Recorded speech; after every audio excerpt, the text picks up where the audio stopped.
Hey guys, Felwinter here, bringing you a quick video on Season of the Deep chase weapons. I've been looking through the API, taking a look at all the weapons that catch my eye, and I'm here today to bring them to you. One caveat before the video starts, I do not have access to the dungeon weapons, so they will not be on this list. I am looking forward to the Stasis Waveframe GL, but unfortunately I don't know exactly what perks are on that thing, but I'm sure when it comes out, it's going to be awesome. Number 2, there's going to be a lot of Last Wish weapons on this list. Without further ado, let's get right into it. Starting out, we have the Gambit Super Pool weapon, the Laser Painter Linear Fusion Rifle. Now this is going to be a Strand Linear Fusion Rifle that's going to be really good to add to the arsenal. Just that way when we're doing a Strand build, we have a good linear to pair with it. It's got solid first column perks like Clown Cartridge, Auto Loading, and Rapid Hit, and High Impact Reserves or Vorpal in the second column for decent damage options. It also has the Vice Stinger Origin trait to keep your magazine going longer. Next up, we have the Thin Precipice Strand Sword. This is basically for the same reason. We just want a nice Strand Sword in the heavy slot as an option for any Strand builds. This comes with Hatchling, obviously, so multi-kills will proc a Threadling to come out and jump another target, with Unrelenting to give us healing to capitalize on that, or Tireless Blade giving us extra ammo to capitalize on that. One of the other perks that I'm really interested in testing, not just on this sword, but on many weapons, is the new Collective Action perk, which whenever you pick up a subclass-specific generated object, it's going to give you a damage buff. I'm curious what that damage buff is. I will get a test out as quickly as possible to let you guys know. Next up, we have the Pressurized Precision Strand Fusion Rifle. This is going to come from Iron Banner. Obviously, this will be the first Strand Fusion Rifle that we have, so that means we can get Hatchling on it to generate extra Threadlings for Threadling builds. But also, it just has Vorpal for just consistent damage to majors, or High Impact if we just want to go for more damage, period. And in the first column, we have good things like Auto Loading or Perpetual Motion if we want to just stow and go, or a little bit extra reload speed. Next up, we have the Mercurial Overreach. This is the Comp Sniper Rifle. This thing literally has every good PvP sniper perk you could possibly want on it. It's got Snapshot Opening Shot if you want to go that route. It's got Mulligan if you want to try and channel some Revoker vibes. It's got Vorpal if you want to dome supers with no problem. It's got Snapshot Moving Target if you want that.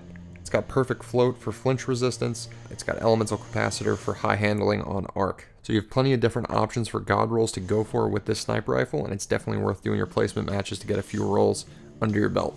Next on the list, we have Loaded Question. Obviously, this is a classic. It has the classic roll as well of auto loading plus reservoir burst. It also has the new perk Controlled Burst. Whenever you hit all the bolts in a burst, the next burst is going to actually fire faster and do more damage. I'm interested to do some damage testing on that, see if it's a good single target option. But also it just has good PvP perks as well, with Under Pressure and Eye of the Storm, making this a potential contender for a good high impact fusion for the Crucible. Now we're going to break into the Last Wish weapons. I'm going to be coming at you with 5 of them. First off, we have the Age-Old Bond. This is a Void Auto Rifle. Now typically 360s are not the greatest, but this one does have the opportunity to get both Repulsor Brace and Destabilizing Rounds on a primary weapon. The first one to have that combo, and you can enhance both of them once you have the pattern. So I definitely think this is going to be a worthwhile gun for your Void-based builds. At the very least, it's going to be very unique, if not actually meta on its own. Next up, we have the Chattering Bone Pulse Rifle. So this thing is really cool because it's got double damage perks like Kill Clip plus Rampage, but it also has Kill Clip plus Kinetic Tremors if you want to go that route. For PvP, you even have Rangefinder Headseeker, which is going to be fantastic. I think this is really versatile, and I think it's going to be worth a craft. Up next, we have the Supremacy Sniper Rifle. And this will be the first sniper rifle to have bait and switch, and also being kinetic, it gets the extra 15% free damage. So this will be the highest DPS sniper rifle in the game with the correct god roll. On the left side column, you do have rapid hit and rewind rounds to get you a faster reload or a bigger mag size. This is coupled with, of course, the 10% sniper buff that came this season, so it's definitely going to be worth getting a pickup just in case we get a sniper boss in the upcoming raid. Next up, we have the Transfiguration Scout Rifle. This thing also has double damage perks with things like Rampage and Kill Clip, but it also even has Demo with Kinetic Tremors to get extra grenade energy off those tremor kills. It also has Demo with Explosive Payload if you want.